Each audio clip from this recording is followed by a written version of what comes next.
Hi hello అండి, welcome to my channel. అందరూ ఎలా ఉన్నారు? నేను బాగున్నాను. మీరు కూడా బాగుండాలని కోరుకుంటున్నాను. ఈరోజు ఈ వీడియోలో చాలా బ్యూటిఫుల్ ముగ్గు చూపించబోతున్నాను. వీడియో అయితే ఎండింగ్ వరకు చూడండి. ముగ్గుతో పాటు ఒక మంచి స్టోరీ అయితే చెప్తాను.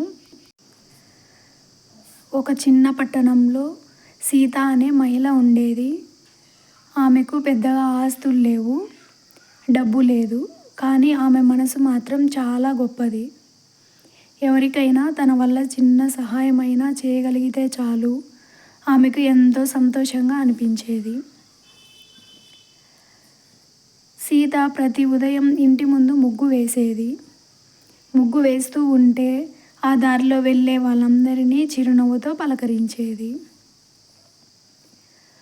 ఒకరోజు ఉదయం సీత ముగ్గు వేస్తుండగా ఒక వృద్ధుడు నెమ్మదిగా ఆ దారిలో నడుచుకుంటూ వచ్చాడు. ఆయన చేతిలో ఒక చిన్న సంచి ఉంది. ముఖంలో అలసట కనిపిస్తోంది. సీత ఆయనను చూసి, తాతయ్య, చాలా అలసిపోయినట్టున్నారు, కాసేపు ఇక్కడ కూర్చోండి అని చెప్పింది.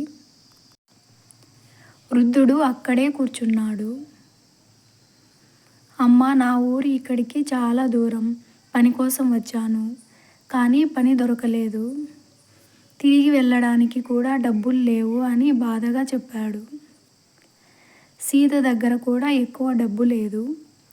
ఆ రోజు ఇంట్లోకి కావలసిన సరుకులు కొనడానికి దాచుకున్న కొంత డబ్బు మాత్రమే ఉంది. ఆమె కాసేపు ఆలోచించింది. తర్వాత తన దగ్గర ఉన్న డబ్బులో కొంత వృద్ధుడికి ఇచ్చి, తాతయ్య, ఇది తీసుకోండి, మీ ఊరికి వెళ్ళడానికి ఉపయోగపడుతుంది అని చెప్పింది. వృద్ధుడు ఆశ్చర్యపోయాడు.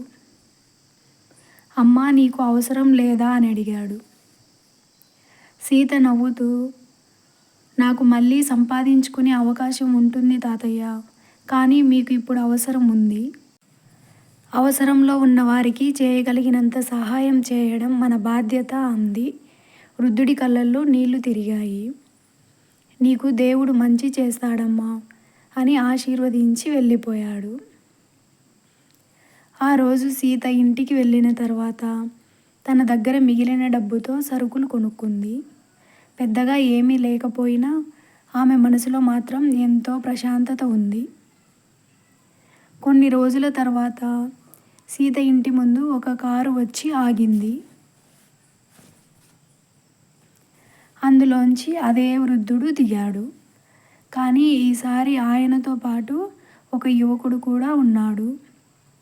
సీత ఆశ్చర్యంగా బయటకు వచ్చింది. తాతయ్య, మీరు మళ్ళీ వచ్చారా? వృద్ధుడు నవ్వుతూ, అమ్మ, ఆ రోజు నువ్వు నాకు చేసిన చిన్న సహాయం నా జీవితాన్ని మార్చింది. నేను నా ఊరికి వెళ్ళి నా కొడుకును కలిశాను. నా పరిస్థితి అతనికి చెప్పాను. అతను నన్ను తనతో తీసుకెళ్ళాడు. ఇప్పుడు నేను అతనితోనే ఉంటున్నాను అన్నాడు. తర్వాత తన కొడుకును చూపిస్తూ, ఇతనే నా కొడుకు, నీ గురించి చెప్పాను. నువ్వు చేసిన సహాయం గురించి విన్నాక నిన్ను కలవాలని అనుకున్నాడు అన్నాడు. ఆ యువకుడు సీతతో, అమ్మా, మీరు ఆ రోజు నాన్నకు సహాయం చేయకపోయి ఉంటే ఆయన ఎక్కడికి వెళ్ళేవారో మాకు తెలియదు. మీ సహాయం చిన్నదిగా కనిపించినా మా కుటుంబానికి అది చాలా పెద్ద విషయం అన్నాడు. సీత ఏమీ చెప్పకుండా నవ్వింది. నేను చేసినది పెద్ద సహాయం కాదు బాబు, ఆ సమయంలో నాకు చేతనైనంత చేశాను అంది. ఆ యువకుడు ఒక కవర్ ఆమె చేతిలో పెట్టాడు. ఇది తీసుకోండి. సీత వెంటనే, వద్దు బాబు, నేను సహాయం చేసినందుకు తిరిగి ఏమీ ఆశించలేదు అంది. అప్పుడు వృద్ధుడు నవ్వుతూ, అమ్మా, ఇది నీ సహాయానికి ప్రతిఫలం కాదు. నువ్వు చేసిన మంచి పనికి మరో మంచి పని చేరాలని మా కోరిక. ఈ డబ్బుతో నీకు నచ్చిన పని చేసుకో అన్నాడు. సీత కళ్ళల్లో ఆనంద బాష్పాలు వచ్చాయి. ఆ రోజు ఆమెకు ఒక విషయం అర్థమైంది. మన దగ్గర ఎంత ఉన్నది ముఖ్యం కాదు, మన దగ్గర ఉన్న దానిలోంచి ఎంత ప్రేమగా పంచగలమన్నదే ముఖ్యం.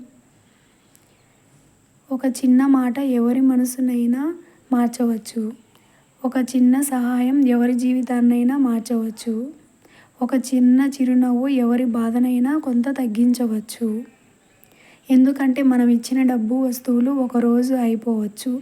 కానీ మనం ఇచ్చిన ప్రేమ, మనం చేసిన సహాయం, మనం చూపించిన మంచితనం మాత్రం ఎవరో ఒకరి జీవితంలో ఎప్పటికీ గుర్తుండిపోతాయి.